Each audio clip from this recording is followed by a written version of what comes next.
Welcome to the next episode of the History of Russia. Today we'll be answering questions about the history of Russia, and Dana and Caitlin will be answering them. How did Alexander the Great modernize Russia? Alexander the Great succeeded to the throne at age 36 following the death of his father in February 1855. This was at the height of the Crimean War, in which Russia had faced many defeats, leading the people of Russia to hope for drastic change. It was under the impact of this widespread urge that Alexander embarked upon a series of reforms designed through modernization to bring Russia into line with the more advanced Western countries. He had focused on the improvement of communications at first. At the time, Russia only had one railway, which totaled fewer than 600 miles of track. By the time he died, there was over 14,000 miles of railway in operation. This increase in railway construction meant for a general quickening of economic life in Russia's society. Joint stock companies and banking and credit institutions quickly developed. Next, the movement of grain, which is Russia's major article of export, was facilitated. Another measure of modernization that Alexander took was the abolition of serfdom. This brought in a drastic overhaul of some of Russia's archaic administrative institutions. These things, along with many other reforms and improvements, was how Alexander the Great was able to help modernize Russia. What were the immediate consequences after the Russian Revolution in 1917? The effects on Russia of the Russian Revolution were an end of autocratic rule, establishment of a socialist government, educational reforms, industrial growth and economic development, withdrawal of Russia from the World War, emergence of Russia as a major power of the world, and equal rights to all nationalities. The effects on the world of the Russian Revolution were the spread of communism in the whole world, increasing global tensions, blow to imperialism which caused a boost to freedom movements, and a division of world into two factions, communist and capitalist. What were the main causes of the 1905 revolution? There were short-term and long-term effects that triggered the 1905 revolution. The long-term effects were the terrible famine that had struck the peasants, which made them unable to pay their redemption payments. This caused a lot of ill feelings towards the Tsar because the peasants felt that he should help them. Another long-term effect was the industrial recession that happened after the Great Spurt. The upper classes were furious because Russia was almost wholly dependent on foreign loans, especially from France, which the upper classes hated even more because it was a republic. This crippled the Russian economy. Inflation rose by 40%, and there was mass overcrowding in the cities because of people flocking to the cities during the Great Spurt, and this meant that there was mass unemployment. The short-term effects were slightly different catalysts. One important one was the Russo-Japanese War. Japan ended up defeating Russia, and this created outrage in Russia that such a weak nation could beat them. On top of this, the army started to desert because of the incompetence of the Tsar. All these effects, along with other small incidents, caused great hatred towards the Tsar, and that ultimately led to the 1905 revolution. Who is Joseph Stalin and why is he important?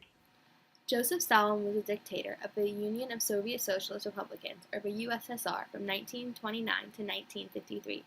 Under Stalin, the Soviet Union was transformed from a peasant society into an industrial and military superpower. However, he ruled by terror, and millions of his own citizens died during his brutal reign.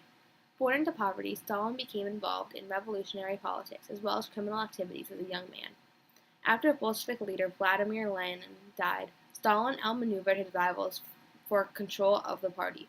Once in power, he collectivized farming and had potential enemies executed or sent to forced labor camps. Stalin aligned with the United States and Britain in World War II, but afterward engaged in an increasingly tense relationship with the West, known as the Cold War. After his death, the Soviets initiated a de-Stalinization process. Explain the history of the Russian Federation. The history of the Russian Federation officially starts in January 1992. The Russian Federation was a legal successor to the Soviet Union on the international stage. However, Russia has lost its superpower status after facing serious challenges in its effort to forge a new post-Soviet political and economic system. Scraping the socialist central planning and state ownership of property of the Soviet era, Russia attempted to build an economy based on market capitalism, often with painful results. Since the new millennium, Vladimir Putin has been its dominant leader. Even today, Russia shares many continuities of political culture and social structure with its Soviet past. Who is the current leader of Russia now and what are his beliefs? Vladimir Putin is the current leader of Russia. Putin began as an atheist, but after a car accident and a house fire, it caused him to question his views, and he is now a devout member of the Russian Orthodox Church. Some argue he is ushering in a new theocratic government in Russia. Putin's decade-long political career in Russia has endured the collapse of the Soviet Union and the transition of Russia into free market enterprise and democracy. He has many critics and at times seems antagonistic towards the West. Briefly describe the Soviet Union. The Soviet state was born in 1917. The Soviet Union was supposed to be a society of true democracy, but in many ways it was no less repressive than the Tsarist autocracy that preceded it. It was ruled by a single party, the Communist Party, that demanded the allegiance of every Russian citizen. After 1924, when the dictator Joseph Stalin came to power, the state exercised totalitarian control over the economy, administering all industrial activity and establishing collective farms. It also controlled every aspect of political and social life. People who argued against Stalin's policies were arrested and sent to labor camps or executed. After Stalin's death in 1953, Soviet leaders denounced his brutal policies but maintained the Communist Party's power. They focused in particular on the Cold War with Western powers, engaging in a costly and destructive arms race with the United States, while exercising military force to suppress anti-communism and extend its hegemony in Eastern Europe. After reforms, on December 24, 1991, the Soviet Union was dissolved. At the same time, Mikhail Gorbachev announced his resignation. The Soviet Union divided up into 15 separate independent countries. By international law, Russia was considered the successor state of the Soviet Union. This meant that it kept the nuclear weapons in the Soviet Union's seat on the Security Council of the United Nations. Many of the old Soviet Union states still have strong economic ties with each other. Some of the new countries have democratic governments, while others are still under authoritarian rule. One of Gorbachev's reforms was to limit the consumption of alcohol in an effort to reduce alcoholism in the Soviet Union. Boris Yeltsin was the first president of Russia after the breakup.